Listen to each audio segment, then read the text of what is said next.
Here was a Navy that commenced with one ship, fought its war, and ended with one ship, and even she was sold. This was the theater for the contest. 13 colonies, nearly 3 million people. Since the western wilderness was a barrier, the sea was the major highway between the colonies and the outside world. In the long coastline were many harbors. Only 3 million people, but they could build ships. Timber grew down to the water's edge. Every small river had its shipyard. They were to fight the most powerful navy afloat.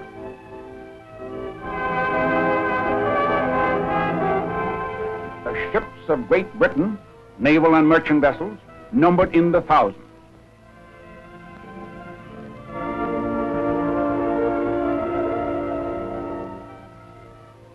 But the 13 colonies had many ships also. The northern colonies produced lumber, grain, and fish, which England forced the colonists to channel through her ports.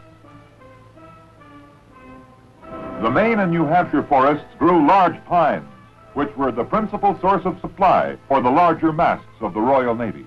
The war cut off this supply.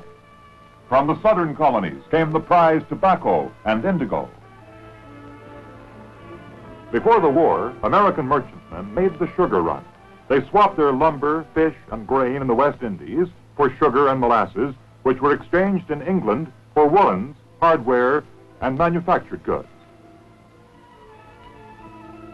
Once at sea, any strange sail might prove an enemy. So most merchant ships of the colonies were armed with guns. Every foremost sailor had to reef, hand, and steer, and stand ready with pike or cutlass to repel boarders.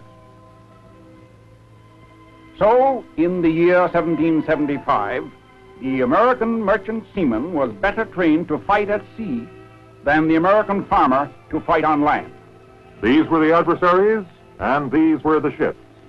Control of the sea helped decide the war. What spark set off the conflict? George III, after defeating the French at Quebec, found his empire greatly enlarged, but as a result of the war, he had a huge national debt. To administer this empire, protect it, and pay this debt, taxes were levied on the colonists without their consent. Accustomed to independence in most matters, the colonists objected. There followed the sugar tax, the Stamp Act, and revolt. British warships were surprised and burned. Boston had its Tea Party. So did Philadelphia, Annapolis, and Eatonton in North Carolina. It was the need for gunpowder that shaped the early course of the war. To seize the colonists' powder stored at Concord, the British, in April 1775, marched through Lexington to Concord Bridge. But Paul Revere rode ahead.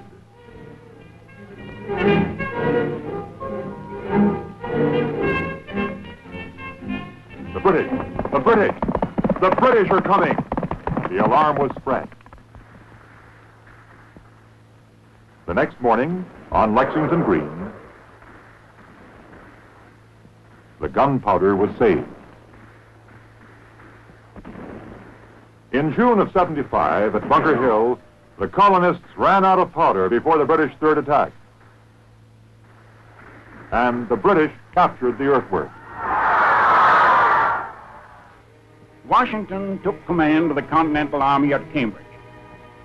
He was warned that the powder reserve was down to 9 rounds per man. At this, the general did not utter a word for half an hour. The American armies encircled the British, who were being supplied by sea. General Washington planned to capture those supplies, particularly the powder. On September 7th, 1775, into the harbor of Gloucester sailed the schooner Hannah with a captured vessel. The Hannah, the first ship commissioned by Washington, can be called the first man-of-war of the American Navy. And then more vessels were equipped for Washington's fleet. fishing schooners with 4 to 6 guns manned by crews out of the Army, by a sailor regiment from Marblehead. 35 prizes they captured.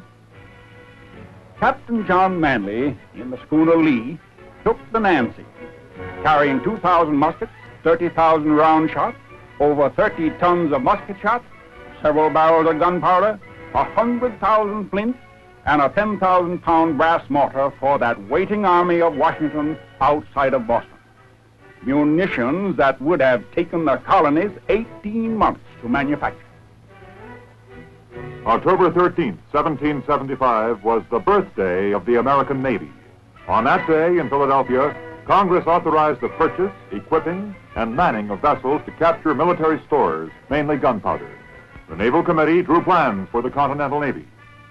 The sides of the merchantman Alfred were to be pierced for 24 guns. To Philadelphia from the colonies came other trading vessels, an odd assortment, the Columbus and the Andrea Doria, the Wasp, the Cabot, the Fly, and the Hornet, and from Rhode Island, the Providence. From Newport, she carried the commander-in-chief of the fleet, Commodore Esek Hopkins, and Esek's son, John, Abraham Whipple, Dudley Saltonstall, Nicholas Biddle from Philadelphia. These were some of the vessel's commanders. First lieutenant of the Alfred was John Paul Jones. Events came fast in Philadelphia. At the Tun Tavern, the Marine Corps, founded November 10, 1775, began its recruiting.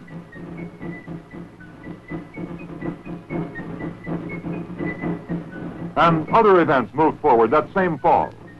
2 Americans were on their way to take Quebec, General Montgomery by way of Montreal, and Colonel Arnold through Upper Maine.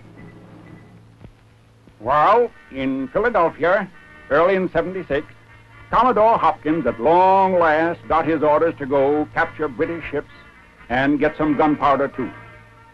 If the enemy be not too superior in the Chesapeake, there to attack him. Or if unforeseen accident disable you, follow such course as your best judgment will suggest. A British force in Chesapeake Bay was too strong to handle. A northeast gale provided the accident. Commodore Hopkins squared yards away southward. Tarnation lucky. On March 3rd at New Providence in the Bahamas, the Commodore landed some 200 Marines under Marine Captain Sam Nicholas and 50 sailors, and got him over 100 guns and a sight of military stores in the first Naval Marine amphibious action. Hopkins then hove north toward Rhode Island. His fleet fetched New London, where he delivered his supplies to General Washington, whose army had chased the British out of Boston and was marching to meet them in New York. By the eternal, we declared our independence on July 4th. But dark months were ahead. General Howe drove Washington's troops from Long Island. He defeated them again at Harlem Heights, at White Plains, at the forts on the Hudson. Support by ships of the British Navy was largely responsible for Howe's success. Washington was pushed across New Jersey into Pennsylvania, where the Delaware River protected him. From there, however, Washington struck back at Trenton and Princeton. Not all was downright bad, though. In the fighting of a war, the upshot grows out of little roots. Here was a lake navy built and manned by the Army. On Lake Champlain were those roots. In '76, the British strategy was to split the rebellious colonies in 2. Troops could be more easily moved from Canada and New York City by water than by land. The American General Montgomery had been killed while storming Quebec, but Arnold retreated to Lake Champlain and built a fleet at Whitehall. The enemy was coming down that way. They had to be stopped on water. Could an Army general build and command the fleet? A long, slim chance. But Arnold was an energetic cuss. He'd been to sea. His shipwrights he'd brought up from the seacoast towns had to work with green timber.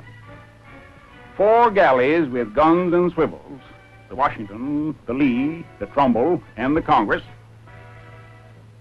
3 guns each for 8 keelless, flat-bottomed gondolas, one sloop, the Enterprise, and two schooners, the Royal Savage, left on the lake the year previous by the British, and the Revenge. And out on the lake they went to make their fight. On the 11th of October in 76, near heavily wooded Valcour Island, there was a fight that helped decide the entire war. Carrying out their plan of invasion, the British came down from the north stronger than expected. Hidden behind the island, Arnold took station in a crescent line.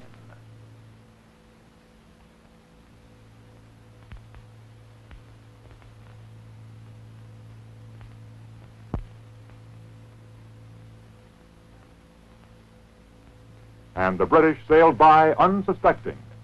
Their full-rigged ship, the Inflexible, alone could sweep Arnold from that bay. The British then hauled about, and the fight was on.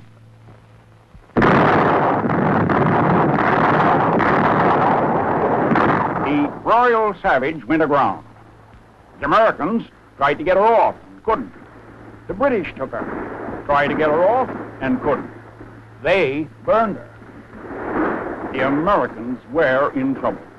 The hustle of fitting out now showed up. Some of the balls did not match the gun. Crews, green crews, fumbled at their stations. Arnold, in the Congress, aimed the guns himself. The New York lost her officers. Spitfire's guns were knocked from their mounts.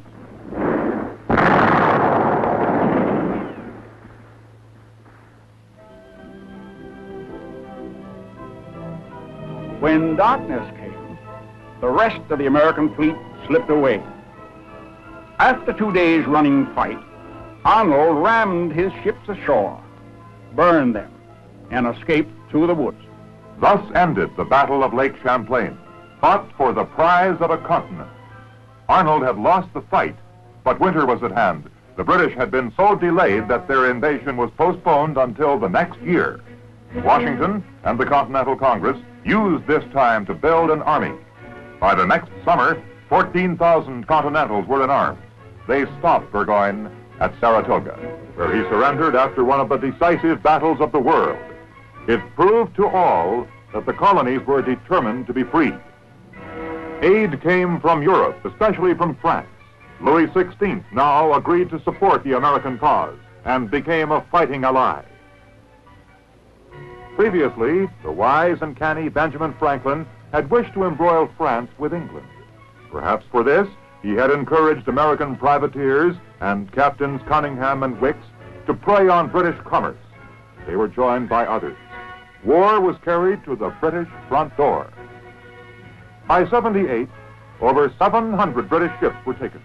The cost of potatoes doubled and redoubled. Lloyd stopped insuring English shipping. In Brest Harbor, an American sloop of war flew the stars and stripes abroad. It was the Ranger, under John Paul Jones. In the Ranger, Jones bore up the Irish Sea, took prizes, set fire to Whitehaven, fought and took His Majesty's ship Drake, and brought panic to the British homeland. The Ranger was ordered home, so the French put at Jones' disposal an old East Indiaman with rotted timbers.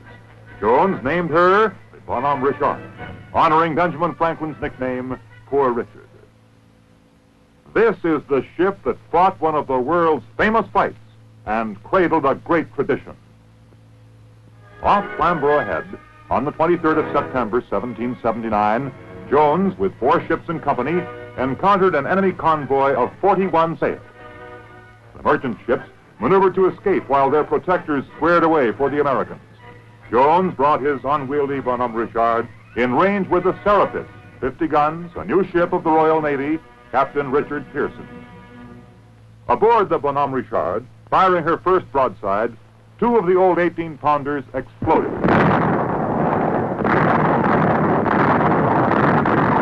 One by one, the Bonhomme Richard's guns went out as shots smashed in her rotted side.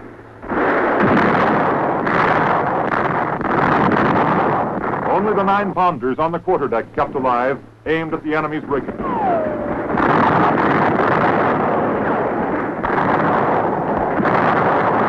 On the Bonhomme Richard, a gunner rushing to strike the colors, thus give up, was blocked by Jones. From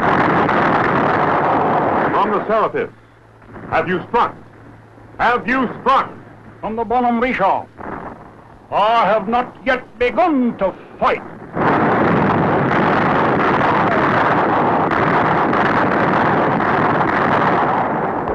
Skeleton ship, fire near the magazine, fleets gaining fast, guns being abandoned.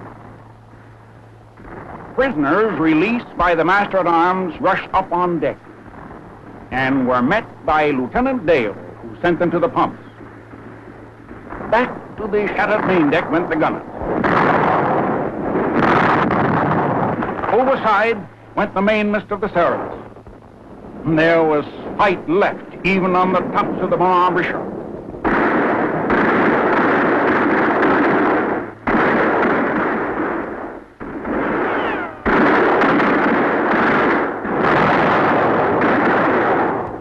Captain Pearson struck at 10:30. So fought the indomitable little American, John Paul Jones, a true captain of an infant navy.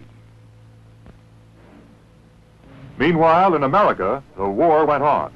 General Howe, instead of joining Burgoyne in 77, attacked Philadelphia. Washington tried to stop the British Army at the Battle of Brandywine and to halt the British fleet by forts in the Delaware. But Howe took Philadelphia and settled down comfortably, while Washington encamped outside the city during the bitter winter at Valley Forge. The French recognized the American cause in 1778, February 6th. The next summer, the British, now under General Clinton, headed back to New York.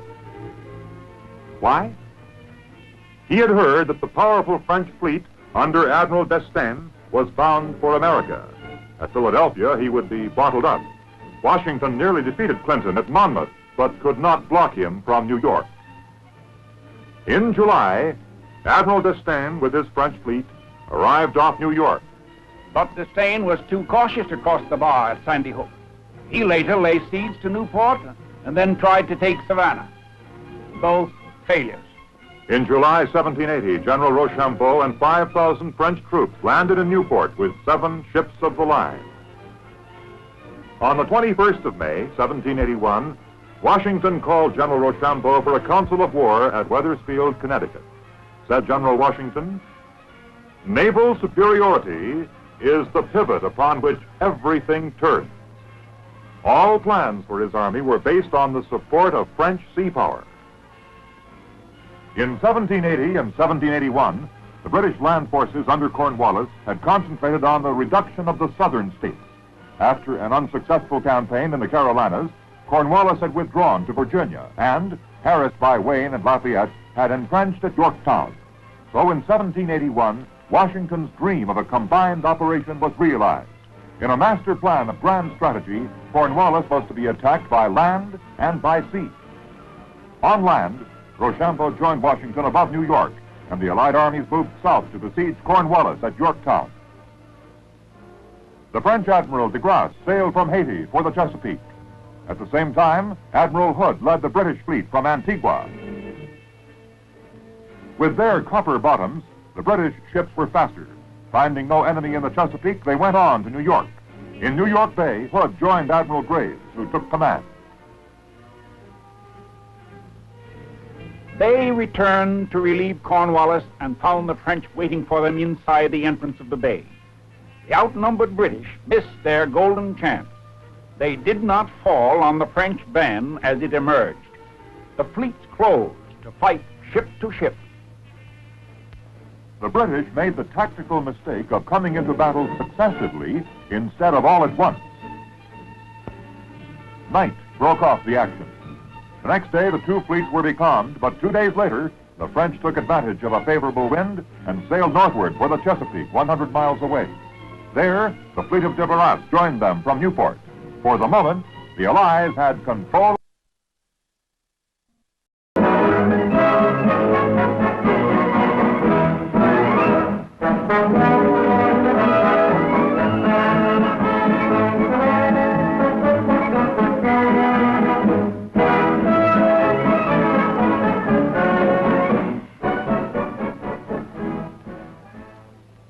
Here was a navy that commenced with one ship, fought its war, and ended with one ship, molasses, which were exchanged in England for woolens, hardware, and manufactured goods. Once at sea, any strange sail might prove an enemy. So most merchant ships of the colonies were armed with guns. Every foremost sailor had to reef, hand, and steer, and stand ready with pike or cutlass to repel boarders. Shipyard. They were to fight the most powerful navy afloat.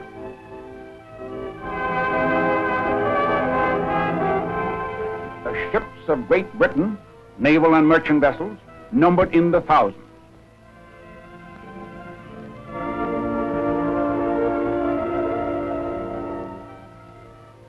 But the 13 colonies had many ships also. The northern colonies produced lumber, grain, and fish, which England forced the colonists to channel through her ports. The Maine and New Hampshire forests grew large pines, which were the principal source of supply for the larger masts of the Royal Navy. The war cut off this supply. From the southern colonies came the prized tobacco and indigo. Before the war, American merchantmen made the sugar run. They swapped their lumber, fish, and grain in the West Indies for sugar and even she was sold. This was the theater for the contest. 13 colonies, nearly 3 million people. Since the western wilderness was a barrier, the sea was the major highway between the colonies and the outside world. In the long coastline were many harbors. Only 3 million people, but they could build ships. Timber grew down to the water's edge. Every small river had its